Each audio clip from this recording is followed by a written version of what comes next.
Okay, hi everyone, welcome back. And in this update, we are going to check out Ondo's chart and see what is happening in here. And if you remember, the last time that we talked about Ondo, I think we were right around here. And I was telling you for various different reasons, I believe that we are going to have a move on the upside. And one very important reason was because of the indicators on daily time frame, which, as you can see in MACD, we are having a very clear-cut buy signal, and also in momentum, we are having a beautiful bullish divergence between the previous lows. However, I wasn't really talking about this specific move right in here. So far to about the high side, this is like a 10% move. Usually when in daily time frame we are seeing some optimistic signs, we're talking about more like a 20, possibly even like a 25-30% move on the upside. So the fact that we got this move up is great, but I think we can do a bit better than that. And ultimately it comes down to this very important ranging pattern. And as you can see, recently we did manage to get a move above it. Now, at the moment, I want to see a consolidation pattern happening above this important region and then a continuation of the move up in order to take this important high about, let's say, 91.5 cents. Why is that?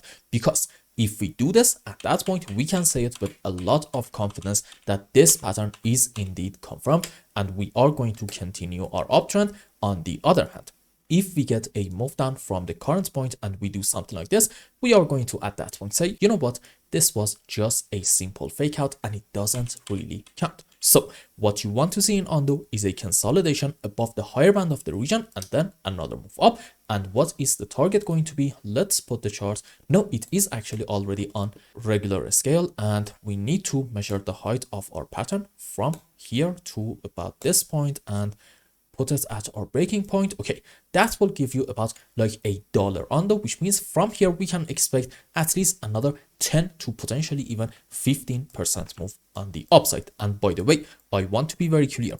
In case that we do get something like this in Ondo, we shouldn't really be completely bullish in this area. No, I mean, sure, this can be an optimistic sign, but it doesn't mean that we should just jump right into an absolute bullish conclusion and say the final low is in right around this area, about 73 cents.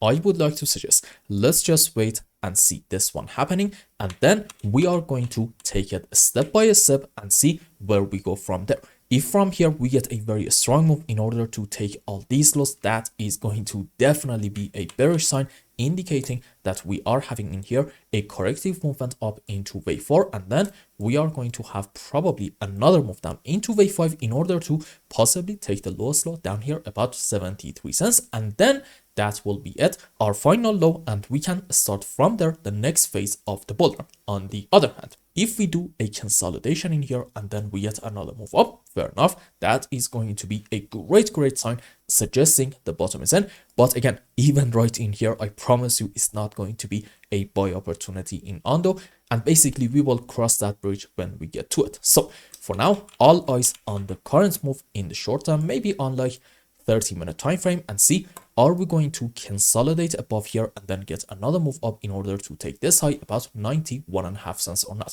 If we take it, we can expect from there another 10, even 15% move up. And I hope I explained everything well and you understood what is going on in Ondo's chart. And until the next update, I hope you have a wonderful time. Goodbye.